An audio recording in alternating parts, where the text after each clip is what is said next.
our viewers. My name is Sandra Dennis with I Will Sing a Song, and my friends, the VSS Hour.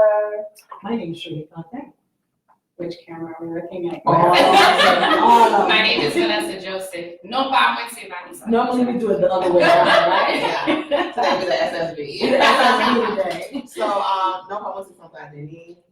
No competition. Okay, we said it in English and Creole. All right. We are here to have an informative conversation with our friends. We're going to be having a conversation about condom usage in the Haitian community. Okay, Sandra. You do know. I'm just here to complete the beat. Okay. That's I'm just here for completion. Okay, because you don't know nothing about this conversation. She said our friends, I don't know these people. So let's introduce our friends. We have. Hi, my name is Cassandra. I am a pharmacist here at Haitian. We're the Castle Espera, we're so pharmacienne là pour Haitian.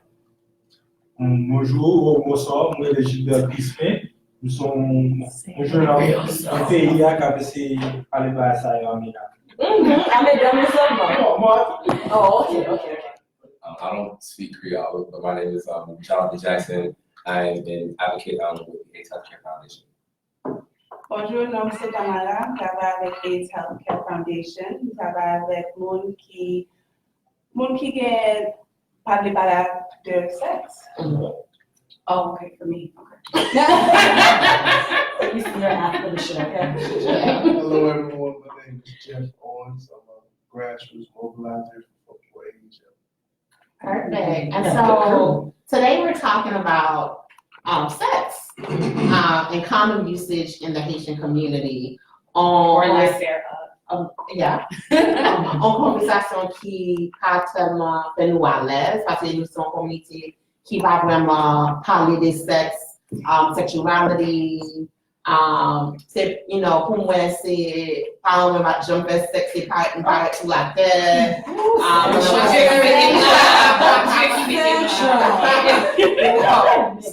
we're going to talk about sex. If you're watching the live feed, please ask your questions. Please share your comments. We would love to engage with you all. But we're going to start with some guided questions. So when did you all learn about, or when did you hear about condom usage? I have a funny story about my first encounter with condoms as a child. What you mean, balloon? No, today was my first encounter with these things.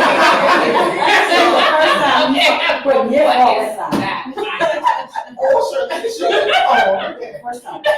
Okay, so I was living at a house and a relative had moved in. I can't say the relative name because I love him so much. And I have three, it's four of us girls. And the way my house was set up was that there was my room, my sisters and I, we shared a room, and then you can go upstairs. My relative lived upstairs. And on his way upstairs, he dropped a bag. And my mom found the bag in front of our door. And that was our first encounter. We didn't know what it was. One of us thought it was balloons. But we never had a conversation besides that. So what were y'all first encounters? Did your parents talk to you about condom usage, safe sex, anything like that? No. My parents, very old school. I didn't know about condoms nothing until probably my first adult relationship. When I brought it up to him, he was like, no, he was Haitian. And no, not using. I remember some of your songs because I have a lot more. And even though I asked, and no, if I jumped it, so that was my first experience. Wow. I think mine was in high school. No, not like that. Not like that. No. What's that class again? Human Health and Development, right? That's what it was. Where they were doing the safe sex courses, and even though they didn't utilize the word condom, which I don't understand how you talk about safe sex and you can't say condoms, you can't say sex, but the concept was then I grew up with Christian parents. No. I'm a child of the Holy Spirit. That's how I got here. No. That's weird because I grew up in a very Christian home, but my mom is very just transparent. So I think the first time I talked about sex with my mom, I was like 9 or 10. But I've never, I don't know. My first interaction with condoms was probably at 14, 15. But we had conversations, very transparent conversations about sex from my childhood. My mom was like, listen, you're not finna, be out here and not know what sex is or how to have sex, whatever. So What do you mean how to have sex? Yeah, Me too. You notice I'm taking a look at you. So I wasn't taught how to have sex. Okay. I was taught how to have sex. Oh, Different okay. than they taught Yeah. how to have sex. I was taught I don't want you to get engaged in sex, but the reality is, sex is a reality, and you're young. So if you're gonna have sex, she's protection. She didn't teach me how to put one on, but my dad didn't do that either. Whatever. I guess they just assumed that I was able to do when I got one. Yeah. But was the reason for the dialogue about safe sex more about, not getting any diseases, or was it not bringing home a baby? Because I feel like sometimes when the conversation's had with a male, and it's usually only had with young men, right? Because girls were not doing it at all. So, but for young boys, the conversation is mostly don't bring me any babies to this house. I agree with that. Right. Even to this day, it's just like, you don't have enough life behind you in order to bring the child to this home, You right? need to make sure that you do have sex. Right. Make sure you have sex, but if you do have sex, make sure that you're Right. under protection. But Gilbert, ou plus nos positions pour répondre à ça. Nous, dans la communauté pas moi, est-ce que question sexe là ou bien protection, est-ce que c'est une question parce que yo parle pour prendre maladie, même question va ça se poser, ou bien est-ce que c'est plus est-ce que ou parler pour ton petit monde venir dans là parce qu'on peut parler. Est-ce qu'il parle ou t'es parlé avant? Ni maman, ni papa, ni papa, ni maman, qui l'éducation pas ça. Mais comme on a dit, on va faire une blague, on va nous commencer là, mais première fois qu'on apprend le capote, c'est vraiment Haïti, le clan capote peut-être.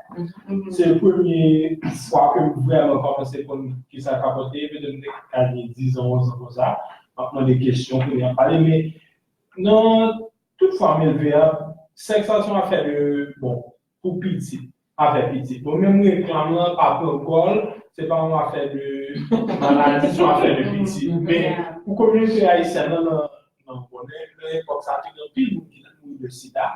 Alors, vraiment, c'est ton mal que tu as commencé à parler, mais vraiment, parents haïtiens, à quoi éduquer tout le monde pour faire le sexe? Parce que si on dit que tu as utilisé un capote, ou tout dit que tu as au cas de sexe, mais utiliser capote là. Et le message là, c'est que vous pas que tu as fait sexe du tout, sauf que si vous ne pas parler de lui, vous ne pouvez jamais faire. Mais le problème avec ça, pour moi, c'est l'organe de monde, son garçon, son fille, il va être la carrière plus bon petit, même il y a 15 ans, 16 ans. Et puis, à tout ça, on va dire, non, si nous n'avons pas fait sexe dans le cas, et on ne va pas les vérifier, parce que le petit monde enceinte. Mais si on a pour mon bébé pour qu'il y ait Mais on a un problème encore. The worst thing that can happen is not come see that. Yeah, it's getting pregnant. Someone that is there, that's where it starts. Right. So mindset plans, they pop up with that guy. Well, They're not even talking about like your health or your protection. That's not even like part of the conversation. Because I think we should dive deep into that, because I think a lot of the reason why we don't have that conversation is because we attribute AIDS and HIV status to omumajim, Right. right? So we tie it to like a spiritual or something mystique. So basically that's to say, right, I've been cursed with this. So somebody can like voyon kutsumwe, which is literally like The black magic. right. Yeah. And then that's what somebody, well, that's what the perception is. And a perception that we have to respect. So is that why we don't talk about the disease? Right, because it's taboo. That's what I was like. Right. Yeah. Pour moi, je pense que, we live in a culture where we care a lot about what people say, right? So, they'll get on disease, like right now, SIDA, or you have any STI, I don't talk on that. Man, local they on Timoon and you're young, everyone sees, and that can bring shame to the family. So this is why there's a lot of conversations around not bringing children, not getting pregnant, versus not having a disease, because disease can happen and no one knows. Right. Specifically, I used to do HIV work. I used to work with Care Resource. There were a lot of folks who came in. And one story that I'll never forget, there was a man who came in, he was 90 pounds. He had got tested, went to Haiti, thought he was gonna get natural treatment, came back. His sister was in the waiting room crying. She thought her brother was dying. Didn't know of what. He, wouldn't tell his family. But again, he can make that decision, but bringing a child home for a young person is different. Also want to kind of shift gears to really talking about, Lil Vive, Miami, West Palm Beach, Broward County, and I'll, turn to the folks who work specifically with this population in South Florida. We can afford not to be talking about this because we're the epicenter of where there's new HIV rates, where young people are getting it, Black community, heterosexual community, you name it, we're all impacted. So how do we start to have this conversation and you all can speak to those numbers? Right before we turn it over to some of the HR people, we really nous voulons pour nous comprendre, pour qui ça nous choisit pour nous faire conversation ça jeudi, Yes. right? And we really want for people to understand why we chose to have this conversation today, right? And Sandra, what was your reasoning? What's happening? What makes this day so special? Because I know about any other day, right? Thank you, Shirley, for that great reminder. Josie, I say International Condom Day. And it's funny when I was Journée internationale capote. And I don't think it's a coincidence that Valentine's Day is tomorrow. We're gonna be celebrating love. A lot of people are gonna be celebrating love. A lot of things can happen tonight, tomorrow night, the weekend. There are a lot of Scorpios because of Valentine's Day, and so we want to make sure that we're thinking about it, that we are making sure folks are safe. And today, as it's not only us here, AHF, AIDS Healthcare Foundation across the not the United States but the world is really having initiatives around International Condom Day. So we wanted to make sure that our community wasn't left out, that we're having this conversation as we try to advance as a community, that we're bringing these topics up and making sure that we're comfortable enough. The more you talk about something, the more comfortable you are. Souvent, j'en parle ou pas, j'en envie parler. Mais bien, bagay, c'est pour nous pas parler, si nous pas parler, parce que si nous pas parler, communauté a pas avancer. Yeah, we're gonna have more Scorpios. You know what I'd love to hear from? My friend. Jeff hasn't said much. So since you do this work, what are you seeing? What are the data? What's the data tell us? Well, the numbers are on the rise, especially in the Black community, especially because of the stigmas. The stigmas are so high. I think that's something that's really plaguing us because if I'm HIV positive, and you do not know it, what's the odds of you, if you do know it, what's the odds of you eating from me, eating my cooking on, so I think that's something that we have to try to fight constantly, the stereotypes, because I think that's something that's really plaguing us and why the numbers are continuing to rise. And I mean, does AIDS or HIV have a face to it? Not at all, it has no face. And it does not, what's the word we're looking for? It does not discriminate. Mm-hmm. You really don't. Rich people, poor people, Black people, white people, heterosexual, it doesn't matter. Everyone. It is everybody. And right now, what we're seeing is really not a gay disease. Right. It's really a heterosexual disease. I'd like to say that in Creole because there is a real misconception dans la communauté panoise que depuis on a le sida ou bien STI ou bien n'importe quoi comme ça que c'est mon qui, how do they say, c'est mon qui gay ou bien amitié genre un peu le dire. But la réalité c'est que c'est pas maladie ça y est, right? Et il y a un point que Jeff fait, c'est qu'il y a une raison puis le monde parle de question HIV. C'est parce que yo peur qui j'en famille ont réagi, ils pas manger dans mes ou pas aller dans même cas avec. So I mean, those are some great points, and the rest of you guys, please. Yeah, et quand on parle de ça, I think faut que nous parler de qui j'en ou contracter maladie, parce que tout le monde pense que si moun sa beau, m'a bien. Si moun sa moyen, m'a bien. And that's not true. Exactement, and it's not true. So you know côté pour commencer pour essayer changer qui j'en communauté nous ouais maladie ça. I think we have to talk about how qui j'en you transmit ça. So I'm not going to say remember. But what I want to say, and I know that we pointed out homosexual or what I've noticed in my work is that we come across men who are bisexual, and that's okay. It is quite okay to, want to interact with the male, want to interact with the female. So what's happening and what I see is that because of this stigma or because in our Haitian community, it's not okay to be gay. So what happens is that a lot of the males will have their wives, but still enjoy which a joint meal, which is completely okay, but because of that stigma, they don't wanna have to use a condom. And that's part of the transmission that you're giving to the Black female community. And that's something that I feel that needs to be discussed, and they should feel comfortable enough to be able to express it. I think we're gonna come back to this, because I think there are a few places we can go with that specific. Trusting this infinite trust that lives in the Haitian community, in partnership, whoever you're with, you just blindly trust them. And that causes me a lot of conflict. But I wanna talk about how you contraction. Mwen ke mwen ki très important dans la communauté haïtienne, si garçon m'a longtemps qui t'a tué moun, kounye moun vive avec sida juste sur 70 ans, 80 ans, 90 ans. Alors, l'autre a parlé que visage sida différent, kounye haïtien tout, vin pas peur. On nous a dit là, so gen ça tout. Leur parler de capote, leur parler de vraiment parler de sexe, haïtien pas peur. Longtemps, vraiment, haïtien était peur. Pour moi, alors, le fait que j'ai dit comme si, déjà dit que le choix monté. Donc, la communauté haïtienne n'est pas capable de l'autre, mais haïtien pas peur. Parce qu'on cap nos médicaments, on là, on vivre, on gras, on bien mêlé. C'est le médicament.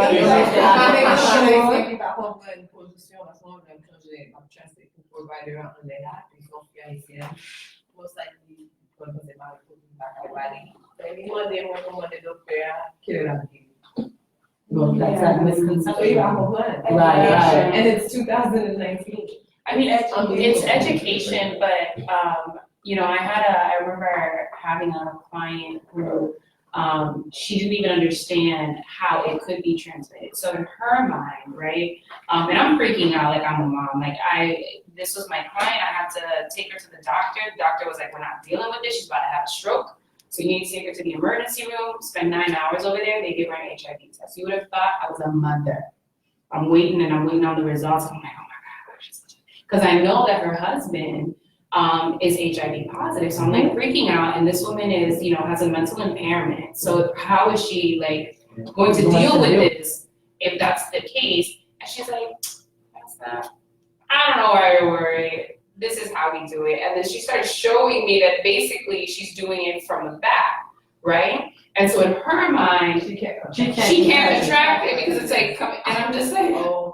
I'm here panicking. I'm like in Jackson Memorial Emergency Room, like sweating like a whole mom. And you know, it's more than education. It's really making sure that our communities are not only understanding it, but also being transparent about what it is and what's going on. And the thing to add to that, this particular patient was seeing a Haitian provider who had never client for years. And when she went to her OBGYN, because she had like an abnormal heart, that's how it got hot. So even the providers are not open to talk about it. It's horrible. And that must be difficult news to hear. Listen, that's a whole different conversation we're gonna have. They're gonna stick with their Haitian providers, so their providers should be comfortable. Well, it may not even just be Haitian providers, because I'm a big proponent and you going to speak to somebody who speaks your language, it might not just be us, you know? I imagine it must be a hard conversation to have with, like, but I know for a fact that our providers are not. But you know, initiating that conversation. They should, I told Ebony this, one thing, sometimes you have to observe and really come to terms about what's a part of your culture. To ask a question is an accusation. I always say that growing up. When my mom asked me a question, she knew. It was I know you didn't. So she said, did you go to school? She know you skipped school.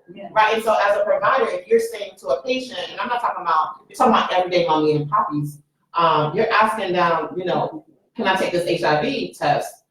To them, they already want a defense, because you just told them that there's a reason why you must need to take this. And so it's the provider who the provider to avoid this conversation. Which is an issue. And we're gonna have that conversation. Justin, like, tell the people how you contract the virus. It's contracted by bodily fluids. Yes. I'm gonna let the Bodily fluids. Semen. Is there anything? Yeah, parce que central baile semen. Haïtien on dit bail ça. Bail je non comprendre non bon créole là. Bon, pourquoi C'est légal. Nous choisissons la conversation. Depuis No, I I'm gonna say about the rec, man. Bon, I'm just saying, we fell off. bon, ok, ma Justin, ma mission. Kwa ici, de pouvoir couper, de pouvoir couper, de pouvoir faire monter, de pouvoir mettre bouchou sous jeune homme là ou bien sous fille, de pouvoir mettre, de pouvoir faire la salle ou une opportunité pour contracter aussi là. Mais quand on dit aussi, vous faites la derrière, même bataille. Oui, sous mettez que ça quand tu mettez dans derrière là, quand tu mettez en jambe là ou là-dedans, ou toujours qu'après là-dedans. C'est pas un bail qui. What about if you pull out? Oh, bon, Wait, I need to do a disclaimer. Parce que Vanessa peut pour mourir à côté de là. Sandra over here like, Lord, we weren't ready for this one. No, I'm ready. Who gets up when you put Wait, but I want to say this. Oui, but de la manière que nous voulons pour nous faire, parce que il y a des gens qui l'évangile, nous avons des gens qui agissent, parce que nous avons gardé ça. C'est pas que nous voulons faire conversation, ni pour nous offenser pièce monde. C'est simplement que faut faire conversation pour nous faire, parce que nous avons perdu la communauté, un numéro pas descendre, c'est monter à monter. So, nous-mêmes en tant que, la génération nous décide, bon, son conversation, que le rec, que le but pour nous faire, il faut que nous commençons à côté quand même. So, excusez-nous si que nous trouvons un petit genre offensive, but c'est pour ça que créole là est, so nous voulons pas ou dans la langue maman papa. So basically, I was telling them no need to offend them, the older people or the Christians or whomever, but we just gotta keep it we gotta keep it real. So there's also talk around, so we talked about all the ways you could contract it. There's also bodily fluids. But also, Association. One more thing, in the injection, like sharing needles. Yes, which is a big thing right now. and one of the things you have to also, sometimes people don't realize when you have open sores, I don't know how to say open sores. Ça veut dire sous. Souvent blessure. Souvent blessure, yeah. Who got contacted. And one of the things we need to think about is the young people getting it. And when I used to do this work, is that young people are not, they're not compliant. They don't have the maturity to be compliant. And what happens is then you run into a case, the pharmacist can tell you better, where drugs don't work for you. Right? You become resistant to drugs. Right? And so those chronic diseases, or what do they call it? It's not chronic. It's cold. Those cold diseases, so you can have this, opportunistic infections come, and your people are not able, it makes it that much difficult for doctors to work with you. So one of my, here's a thought, like, since you could, so, mwen te kon travay avèk an pil grand moun ki te gen sida. Se moun ki te gen plus que 45 ans ki te gen sida. But mwen senti que, pendant ma grandi ya, nous tellement bien habitués avec AIDS, HIV, que nous comprenons dans le sens que nous ne pas comprendre avant. And so all the stigmas that we're talking about, I think the younger generation, nous pas même penser ça yo. And has that caused us to now, where before nous pas éduqués sur ce sujet, et puis qu'on y a nous trop éduqués. Okay, so when que si moun qui peut biti passer, because we're the generation where like HIV was still very scary, but nous senti que si moun ka pleuve jodi, yo connaît que gen médicament, gen ceci, gen cela, que même si m'ta gen, m'en forme parce que bon médicament pour lui, m'a ka prend médicament, yo pas parler de si m'fait 5 ans avec un moun m'a dit ça, so. No, you will get arrested. You will get arrested if you purposely infect someone. But right, and that's the thing. The hard part is that it's hard to prove that you have the intent required, the mens rea required for that to be. Okay, but so let me back us up a little, right? Because right now, all of us that are sitting around the table, we're functioning under the assumption and the covering that we all understand the difference between HIV and AIDS, right? So if we're having this conversation and it's about educating people, we really need to make it at like the basic level, right? The difference between HIV and AIDS, because we utilize the term so interchangeably that on big flaws, people just think if you got HIV, you got AIDS, Right. you got AIDS, c'est pas ça lié. So nous réellement voulons in simple terms, HIV c'est virus là, et AIDS là c'est ça que nous les maladies, right? En plus fois dans la communauté si on connaît virus, ça veut dire que maladie ou la maladie, c'est deux bails différents. So now I need to see that pour tous les deux, but that's not really what it is. So nous voulons en plus fois when I worked with HIV patients and movers in every city in Little Haiti, when they just get a diagnosis, right? The first thing the person says, I'm dying tomorrow because I got AIDS. But their CD count for doesn't say that. So it is really that education process pour montrer aux gens que gen virus là, il y a un virus là dans sang, mais ça veut dire. Et si que on pas prendre médicament, on pas t'inquiéter tête, on pas un docteur Jean supposé venir, on pas manger bien, and the list goes on. Qu'on y a là, on met peut-être une possibilité pour développer maladie. So nous croit que là, on fait conversation ça avant que nous entrions dans la culture, nous entrions dans toute la base, ça va nous make sure que base conversation bien établie. Oui, nous parlons de qui sont capables prendre virus là. Deuxièmement, nous parlons de qui ça y est, right? Mais quand on a pensé nous voulons parler, we want to talk about what makes our community vulnerable. So, one of the questions I think this is going right where you are, Central, in terms of what makes our community vulnerable, maybe to the AHF folks, what is a good age to begin talking to your children about sex? So, pour essayer d'appeler à qui l'âge comme vraiment parler commencer conversation, obviously I'm sure it's different for all parents and communities. 49. 49. I think you had a couple of kids. I was today years old.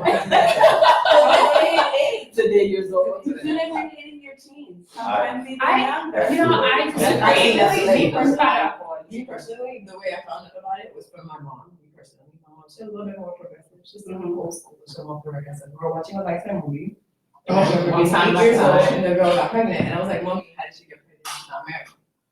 We had a conversation. Oh, she went there? Oh yeah, 8 years old. My dad was upset, but I can finally say that I heard it from my mom. But I think that's a perfect age, Yeah. if not even younger. Yes. Even younger, because children are conscious of their sexuality at a very young age. You know, get someone qui commence à jouer avec des or whatever, even at the age of 5 years old. C'est pas parce que yo connais qui savent vraiment y a fait, mais bon bagay qui know yo que like they don't see it on everybody's outside, right? So when they see it on themselves, they're like, oh, whoa, and they start playing with this thing. So those are the times that I think you wanna start speaking about it, because not only do you help them, like protéger yo point I mean, protection, but what protéger yo point can be money. To show them what that is. And me too, I went to, in elementary school, if we're honest, boys are touching booties. Everybody have boyfriend and girlfriends. And I'm talking about, I went to school in the 90s. That's crazy. And this is not when sexuality or sex was all out in the present like it is now. So even in elementary school, you already see that people or kids or children, 5, 6, 7, 8 years old, they understand what feelings are, they're curious. How you never touch someone but? You know, like, right. So for me, Lifetime movie. For me, what I've often said is, I don't know if there's a perfect age, but I always say if the child asks the question, they're ready for the answer, right? That is your teachable moment. You just have to find that teachable moment where they're prepared for whatever the answer is, and you utilize that, you know, to push the conversation forward, understanding their mindset, where they are, developmentally, and then as you grow, that conversation changes, it increases, but I just think whatever it is, there needs to be a conversation. I have a 5-year-old, and we're already starting to have these conversations about what people can touch, what's that personal space. You don't let nobody put all their my personal space. Yes, that's all. That's all. Yes. You don't let people put their mouth on you, their hands on you in appropriate places, and those are the things that you're hoping will lead to, additional conversations as he gets older. It depends on the child. Yeah, I think it depends on the child and that child, because you don't want to have a conversation with a child, and we say 5. Yeah. And that kid isn't there mentally at 5 years old. Now I think you're pushing it on him. So, and sinon, on est à tête, toujours dit ça. and Jonathan had a question. We come No, it's fine. You can take your time. If we're honest with ourselves, sinon on est toujours dit, si parents nous pensent à tête, mais ils ont gagné l'âge de nous ça, they will know. They avancé. They gagné petit ménage. They were kissing. L'autre que l'église too. So like to me, it's the hypocrisy. And so when you were young, you did it. Why would you want your right? Why would you want your kids to know better? My parents never had sex. And you know what they would part of too? I have children in different age groups. 21-year-old. Wow, girl. Thank you. Thanks. So I have a 21-year-old. So on the next episode, we're gonna learn how to have more.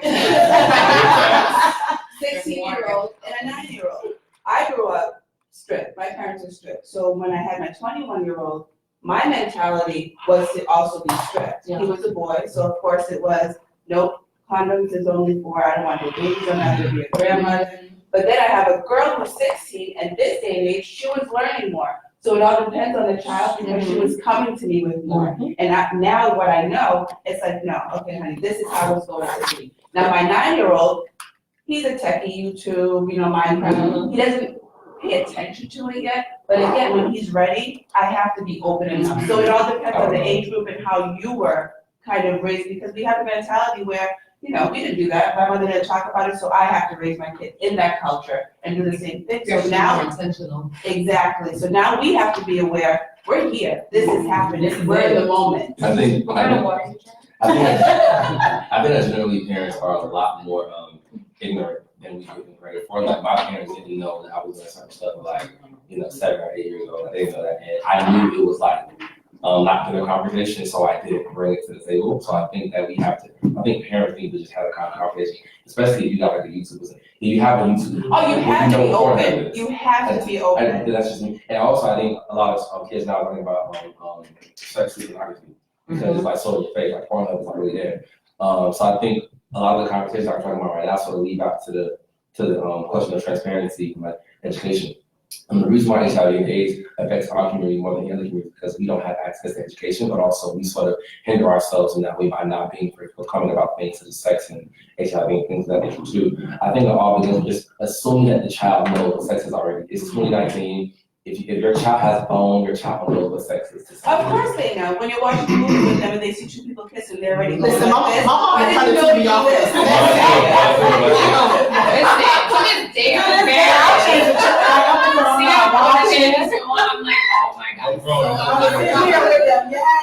I'm curious as to why c'est nos communautés à Capouté. Nous tous connaissons que le sexe a son dernier avec un peu de plaisir là-dedans. Mais est-ce que si nous continuons à parler de sexe, tant que son bagage pour nous peur, au lieu pour nous garder tant qu'on va qui a un peu de plaisir là-dedans, est-ce que ça vaut si nous mieux faire sexe avant de préparer?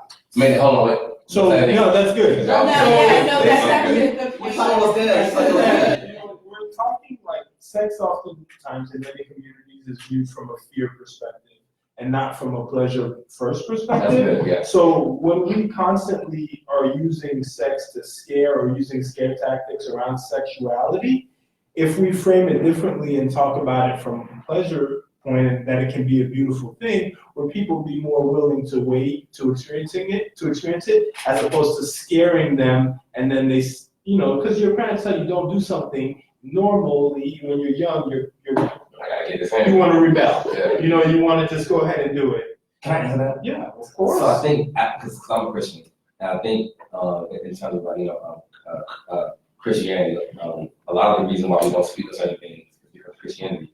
But this great pastor I heard, Michael Todd, he had this whole talk on sex education and stuff, and he goes, if God designed sex, then why aren't Christians leading the conversation?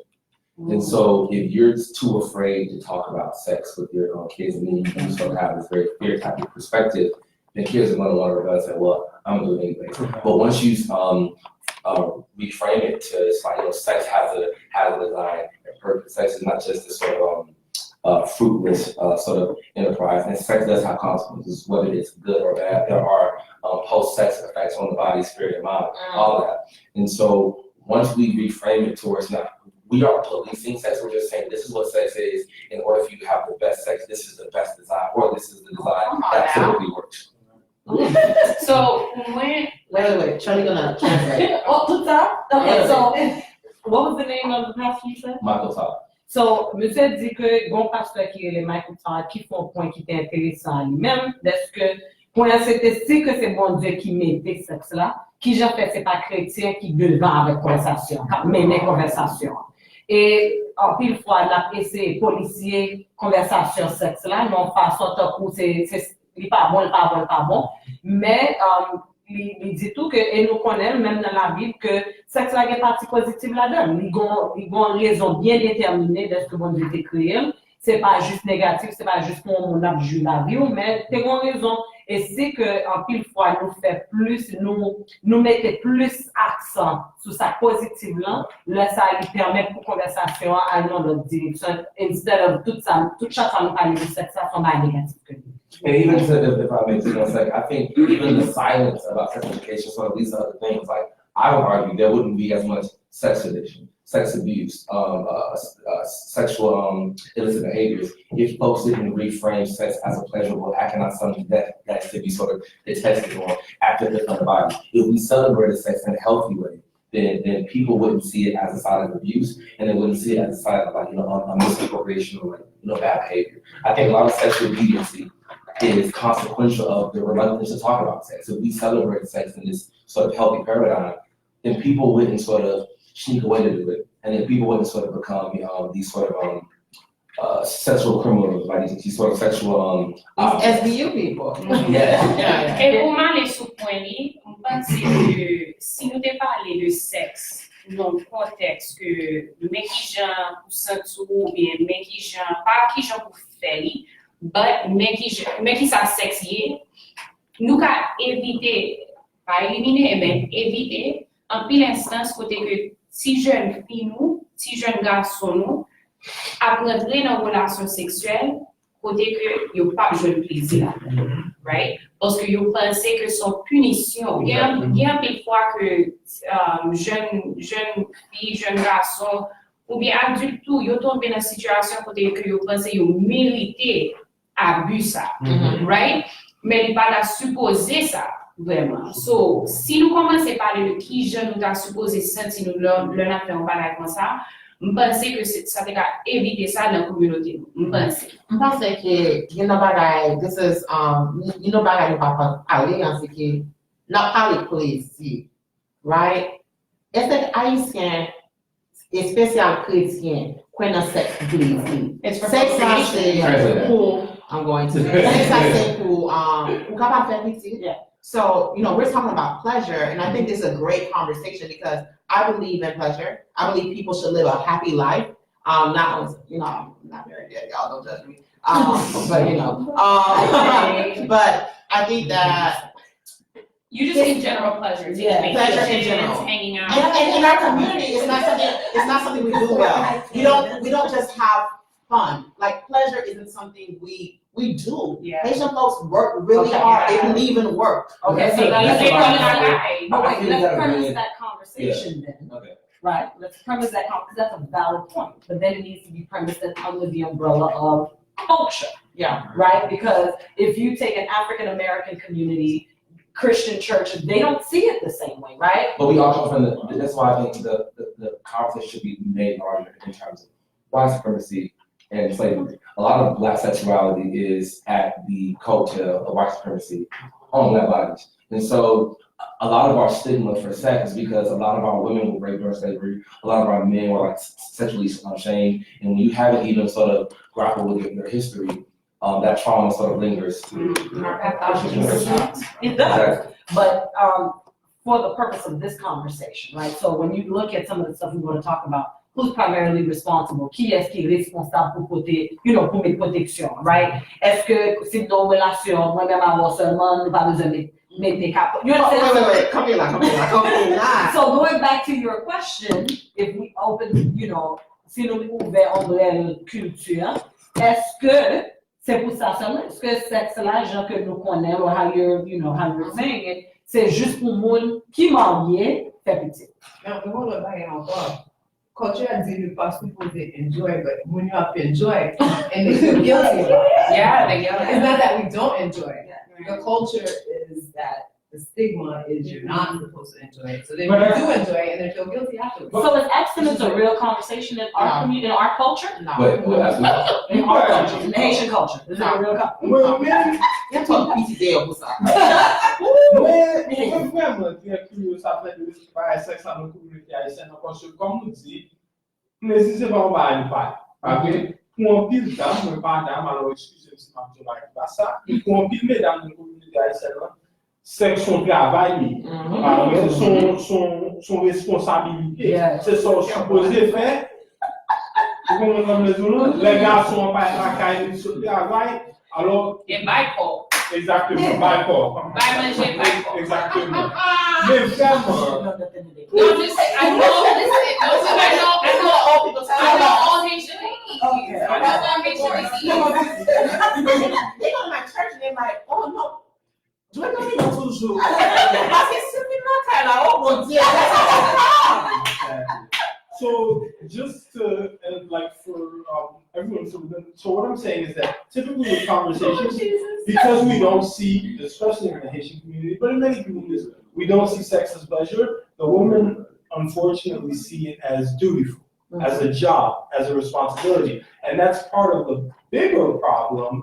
And I think that also prevents really, and I'm not a woman, but I think that I may be onto something in thinking that if you're a woman, you might be less likely to want to communicate to your young daughter about sexuality. When you're not enjoying it when you're not enjoying it yourself, yourself. and you feel like the word. you feel like it's a job. You feel like it's something you have to do. You're not looking at it for pleasure. So there may be women out there, older women, Black women, Haitian women, that don't communicate because they may feel like they're actually doing you a favor. But I don't necessarily know that I want you to have to take on this load or bear this responsibility. And if you enjoy sex, you will help. Correct. But And that's another That's thing. the idea. to tag along that, we're all from a third world country and it's a struggle. I think that women, Haitian women are usually operating from their masculine energy. So that means that when you're in your masculine energy, you're not exuding any feminine energy. So how can you be sexy? How can you feel good? How can you make yourself go? No, but I don't even know that, like, sex is survival. Yeah, but for you to enjoy it, you cannot work out of your survival mode. You have to be in your feminine energy. Right. But the thing is that, so for me, so Haitian women, and I don't want to make generalizations, right? But un pile femme qui a Haïti, c'est yo même qui poto middle famille, right? One. Ou fin gen petit avec monsieur sa qui do, nia, pour al bay ko, ba l'autre moun, pour prendre soin. Bon, ou encore petit avec lui pour qu'à prendre soin petit là, et puis tout prend son capable pour prendre soin petit l'autre là. L'autre Ou bien, côté. on peut pas rouler la caille là, même on fait petit affaire, par contre, qui sont pas manger demain. Exactly. So, you know, and it's so difficult for them because we know that in Haiti the economy it revolves around women. So they're the ones who are out there doing all this stuff, and then you know the man is at home, and then you still gotta give it up to him. Like I went out, got the bread, got the bacon, and then I gotta come give you some of the food. Like I can't. I can't be in my energy. I can think of a meeting. But I want us to kind of dig deep and give some tips. Because I don't want us to leave this conversation without really helping people to have conversations that are tough, right? And so, I don't have no tips. No, but I want us to get. We're thinking about that. We're getting there. Okay, So let's talk about the responsibility of protection, right? And so we imagine, the funny thing, getting ready for the show, I talked to a lot of friends. I'm like, imagine you're in a typical Haitian relationship and a woman brings condoms. You know what will be said? Can we play a game? Yeah, let's play a game. Let's play a game. Can we do a flash round with all of you? Yes, let's talk about it. So Let's do a flash round and everybody just kind of throw out some answers. So what are some cultural norms that you think make us vulnerable? I think that men are solely responsible for protection. If men don't bring it, you don't ask questions. and men ain't gonna bring it. Oh, no. They gonna have it in their car. They're allergic. Okay, so this is what.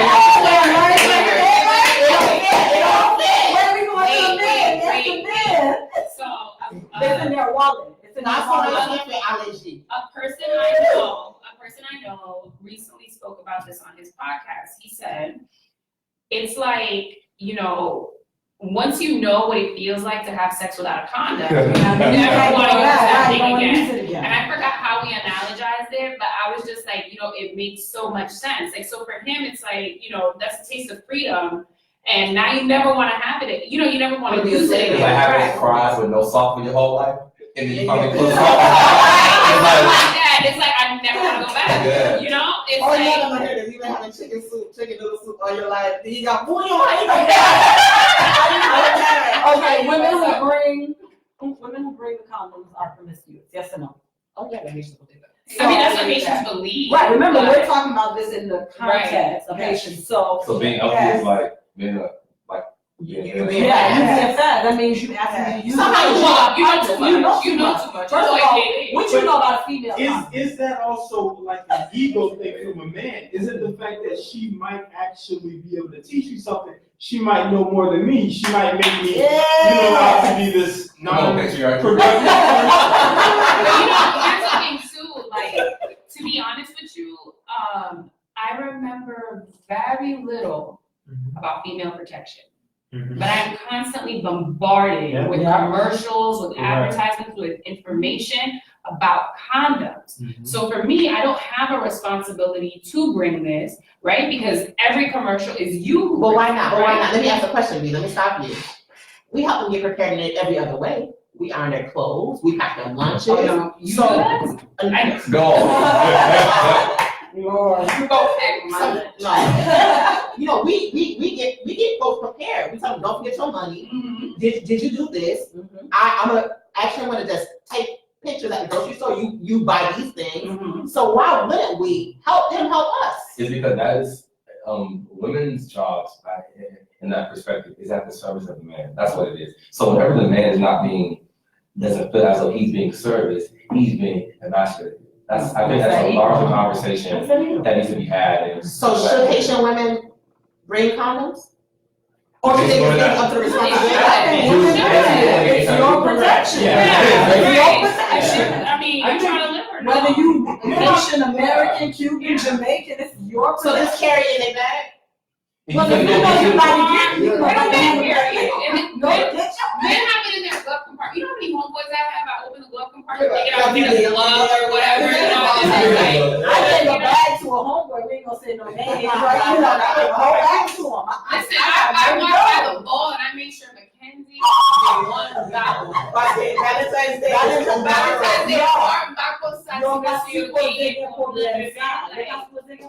they got a whole bowl. See what I'm But I guess, vraiment, sou haïtien, comme on dit, est-ce que mesdames sont supposées pour capoter? Qui j'ai garçon haïtien, en tant que garçon haïtien, you go normal, you no disrespect to Ebony, but hypothetically, right? Ou non relation, et pendant nos relations, et puis quand il y a là, ou même ou décide de côté, et puis Ebony So Zou. what if your boy came to you and told you that the girl that you dated brought the condoms? Bon, en vérité, ça a un petit chose difficile. Moi, parce que peut-être moi très avancé dans le département ça. Alors pour moi-même, si on a une apport capote, il faut me battre la roue pour lui, il faut me célébrer. Because you're different. No, Yeah, yeah, that's why I need you to not think like okay. guilt. What's your real Haitian man? Okay, Yeah, your Haitian man. Oh. But she just like give 10 cents. It's Like, like, I'll be like, babe, I just saved you 10 cents. So what am It's unfortunate that that's that women have to carry that burden. But I think that, at this point, I mean, it used to be, at least I think with age, many, many years ago, condom or death. Like people really had those two absolutes in their mind. And I think that people like us said earlier, we don't have that. We don't have that anymore. People are not scared of certain. I'm sorry. We're not scared of certain things. Like you said, young kids, we have medication, we have all of these things. So I have a question. Since you work at a mobile clinic, like what is the statistics in terms of like a married woman? Mobilizing. Oh, not the clinic. Oh, we can.